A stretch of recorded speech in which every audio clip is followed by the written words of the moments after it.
This is problem 3.14 from Francois Tardieu's Backgammon Strategic Concepts book, Chapter 3, Playing with or against a lone back checker.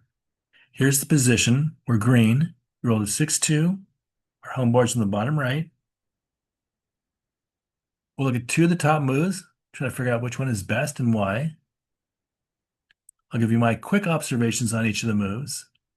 We'll look at some of Tardieu's key points, as well as Tardieu's expert analysis, getting feedback from the XG program. Then we'll look at Tardieu's summary, and I'll modify the position, which raises a few questions. At the end of the video, I'll show you Jason Lee's backgammon studying technique video that he has. Tardieu has a couple of priorities to keep in mind when playing with a lone back checker like we've got here. We should maintain the advantage of this lone back checker as long as possible until it stops being a benefit to us. Avoid leaving ourselves exposed on desirable points. Run to safety if we're ahead in the race, or run if we can get close to safety if we're ahead in the race. Here's the first possible move, trying to escape by moving 24-16 like this. This races when we have a large racing lead.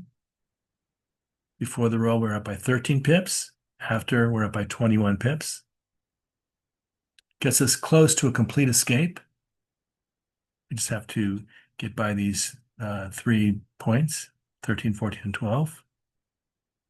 If white does hit us, only 4 rolls allow them to hit us and also make a point in their home board. And if white does not hit us, we can offer the cube and double them on our next roll. And this does leave a vulnerable blot on the 16 point here. Second possible move is to step up 24-22 and fortify our home board 11-5 like this. This does fortify our inner board, adds another point to our 5 point, another pip to our 5 point, another checker. Steps up and gets our back checker moving from the 24 to the 22. If we don't get hit, double fours, double sixes, and 6-5 will allow us to get to complete safety if we don't get hit. Those rolls will allow this checker on the 22 point to escape. This does leave a vulnerable blot on the 22 point. Virtually all of white's rolls after this will play well for them. And white's board is only going to improve.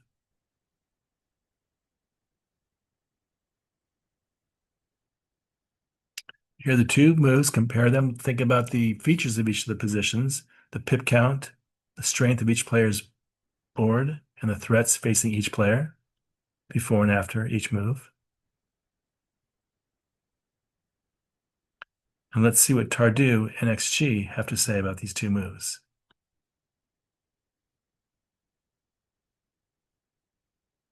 Move where we're stepping up 24-22 and moving 11-5 to fortify our home board. Tardieu says we can't afford to play passively and meekly, stepping up to the 22 point as all of white's rolls work perfectly to contain that last back checker. They can make the 3 point on our head or build a 7 point or 9 point to extend their priming structure. So we can't just stay back. We need to try to escape as much as we can, which is the 24-16 roll. We'll be 21 pips ahead after this roll, so it's time to go. If we don't get hit, we can cash the point. We can turn the doubling cube with our racing lead. This will happen 8 times out of 36, or almost 1 in 4 times. Even if we are hit, the race remains very close. Our strong inner board, down here, we got 4 points covered in our home board. Our strong inner board will dissuade white from playing too loose. They're not going to be too eager to hit us loosely. In any case, they will not be able to send a cube. They won't be able to double us until they've developed their prime here, if they do hit us. When ahead in the race with a strong inner board like we have here, we should take our chances now before white can effectively contain our last back checker. If the race will still be close after being hit, and it will be, it's the right time to take a chance and try to run.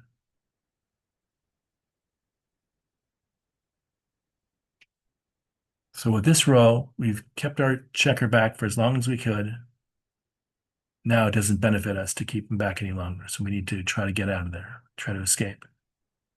And we're trying to escape uh, by getting as close to the escape as possible, escape close to freedom as possible by moving 6 to 2 out.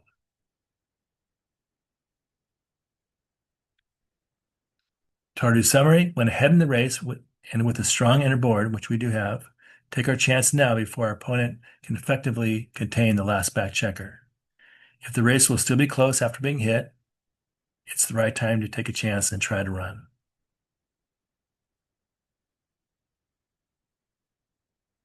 If I modify the position and weaken our prime, so taking these 2 checkers off of our 5 point, putting back to the 11 point, rearranging white's checkers a little bit so to keep the pip count, the relative pip count about the same. Head by 13 here, head by 11 here. It's about the same. Let's see what XG says.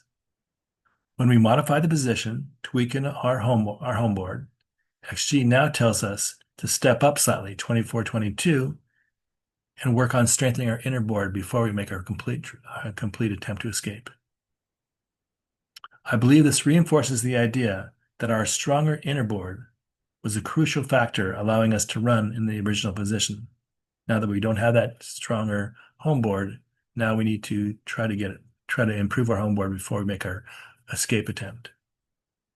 I think I'm interpreting this correctly, but I might be missing something.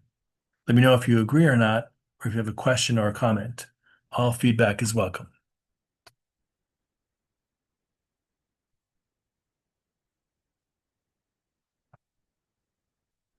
Be sure to check out Jason Lee discussing his backgammon study technique on Alex Ishagin's YouTube channel. Jason's an excellent backgammon player and a teacher who has his own YouTube channel.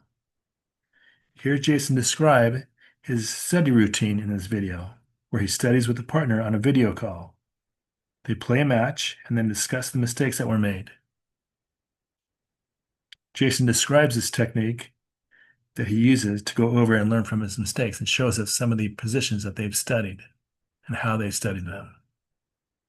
I've left a link in the description so you can check out this video